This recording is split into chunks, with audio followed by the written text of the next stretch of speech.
আমাদের অন্যতম সহযোদ্ধা আমাদের বন্ধু হাসনাত সে খুব দ্রুততম সময়ের মধ্যে বিয়ে করছে। আবার ভাবার সুযোগ নেই আসলে যে এরকম যে সম্পর্কগুলোর বিষয়গুলো এগুলো আসলে এখন ভাবার সুযোগ নেই, বয়স নেই, সময়ও নেই আমার জায়গা থেকে মনে হয়। তো আল্লাহ যদি চায়, পরিবারের যদি ওইরকম খুব দ্রুত সময়ের মধ্যে ইচ্ছা থাকে, তাহলে অবশ্যই এটা পারিবারিক দিকে যে বলা হচ্ছে যে কাপল ও এরকম কোনো কিছুই নেই আসলে। সারজিদ আলম বললেন, আমি এখনো বিয়ে করিনি। কিন্তু সারজিদ আলম আরেকটি কথা বলেছেন হাসনাত আবদুল্লাহকে নিয়ে। তিনি বলেছেন হাসনাত আবদুল্লাহর কেমন মেয়ে পছন্দ। এই নিয়ে আজকে সারজিদ আলম কি বলেন আজকে আমরা সারজিদ আলমের কাছে শুনবো। চলুন এখন আমরা বেশি দেরি না করে ভিডিওটি দেখে আসি সারজিদ আলম কি বলেন। আমাদের অন্যতম সহযোদ্ধা আমাদের বন্ধু হাসনাত সে খুব দ্রুততম সময়ের মধ্যে বিয়ে করছে। মিউচুয়াল রেসপেক্টের জায়গাটুকু থাকা উচিত অ্যান্ড বোথ সাইডের মধ্যে যে প্রাইভেসির জায়গা সেটি থাকা উচিত। বর্তমানে যেই ব্যাপারগুলো একটু ট্রেন্ড হয়ে দাঁড়িয়েছে, কোনো কিছু একটা সম্পর্কে জড়ানো, আবার চাইলে আলাদা হয়ে যাওয়া, ইমোশনাল অ্যাটাচমেন্টের জায়গাগুলো কমে যাওয়া, এই জায়গাগুলোতে আমার মনে হয় যে আসলে আমি এরকম কিছু প্রত্যাশা করি না। সার্জিস, একটি কথা আমরা প্রায় দেখি, বিশেষ করে সামাজিক যোগাযোগ মাধ্যমে আপনাকে অনেকেই পছন্দ করেন। এই সময়ের যে ট্রেন্ডিং শব্দ যেটা হচ্ছে যে ক্র্যাশ, অনেক অসংখ্য তরুণ তরুণীর ক্র্যাশ আপনি। তো সেই জায়গাটি থেকে জানতে চাই যে আপনার একটি ছবিও ফেসবুকে অনেক সময় দেখা যায়, আপনি কি বিয়ে করেছেন? না না, এরকম কিছু না আসলে। এটা আসলে অনেকে রিলস বানাচ্ছে দেখছি, ছোট ছোট ভিডিও বানাচ্ছে। তো এগুলো আসলে তাদের জায়গা থেকে। এটা তো সত্যি যে এখন সোশ্যাল মিডিয়ায় এমন অনেক কিছু রয়েছে যেগুলোর আসলে সত্যতা নেই।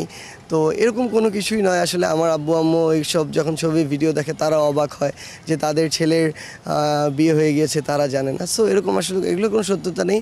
অনেকে হয়তো মজা করার জন্য বানাচ্ছে। তো এখন পর্যন্ত আমি এগুলোকে আসলে নেতিবাচকভাবে দেখিনি, বরং আমার মনে হয় যে যদি মানুষ এগুলো থেকে একটু মজা পায়, পাক না, সমস্যা নেই। সার্জিস, এখন আসলে সময় হচ্ছে দেশ সংস্কারের, এই ধরনের প্রশ্ন করাটা কেমন? একটু যদি জানতে চাই যে আপনার পরিকল্পনা কি বিয়ে শাদী এগুলো নিয়ে?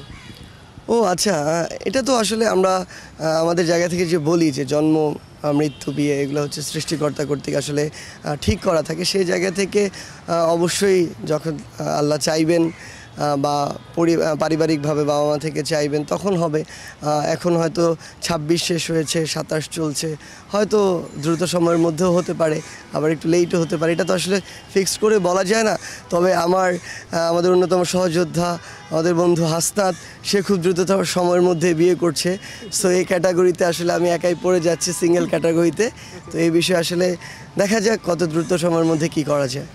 সার্জিস, আরেকটু জানতে চাই যে আপনার পছন্দ সম্পর্কে একটু জানতে চাই। আপনি কেমন পছন্দ করেন, বা আপনার এই ক্ষেত্রে মানুষের জীবনে কিন্তু প্রেম অবারিতভাবে আসতেই পারে। তো এই প্রেম, ভালোবাসা এই ধরনের কোনো সম্পর্কে কখনো জড়িয়েছেন কিনা? Redmi 13 স্টাইল বানাই দুনিয়া কাঁপায়। দেখুন, এগুলো আসলে ছিল কি ছিল না বা এখন কি অবস্থা, এগুলো নিয়ে কথা বলার চেয়ে বড় কথা হচ্ছে যে আমার মনে হয় যদি এরকম কোনো একটি সম্পর্ক থাকেও কারো, এই মিউচুয়াল রেসপেক্টের জায়গাটুকু থাকা উচিত অ্যান্ড বোথ সাইডের মধ্যে যে প্রাইভেসির জায়গা সেটি থাকা উচিত। অ্যান্ড আলটিমেটলি আমার মনে হয় যে বর্তমানে যেই ব্যাপারগুলো একটু ট্রেন্ড হয়ে দাঁড়িয়েছে, কোনো কিছু একটা সম্পর্কে জড়ানো, আবার চাইলে আলাদা হয়ে যাওয়া, ইমোশনাল অ্যাটাচমেন্টের জায়গাগুলো কমে যাওয়া, এই জায়গাগুলোতে আমার মনে হয় যে আসলে আমি এরকম কিছু প্রত্যাশা করি না, বরং ওই রকম একটা আসলে ইমোশনালি অ্যাটাচমেন্টের জায়গা থাকবে যে কোনো একটা সম্পর্কতে। এবং এখন তো এসব আর ভাবার সুযোগ নেই আসলে যে এরকম যে সম্পর্কগুলোর বিষয়গুলো এগুলো আসলে এখন ভাবার সুযোগ নেই, বয়স নেই, সময়ও নেই আমার জায়গা থেকে মনে হয়। তো আল্লাহ যদি চায়, পরিবারের যদি ওইরকম খুব দ্রুত সময়ের মধ্যে ইচ্ছা থাকে, তাহলে অবশ্যই এটা পারিবারিক ভাবে একটা বিয়ের যে বন্ধন সেরকম দিকে যাওয়াই আমার মনে হয় ভালো। এবং অবভিয়াসলি এখন মানে বাইরের যে বিভিন্ন দিকে যে বলা হচ্ছে যে কাপল ও এরকম কোনো কিছুই নেই আসলে। আমি চাই এরকম একটা একদম হালাল সম্পর্ক হোক পারিবারিক বন্ধনের মাধ্যমে।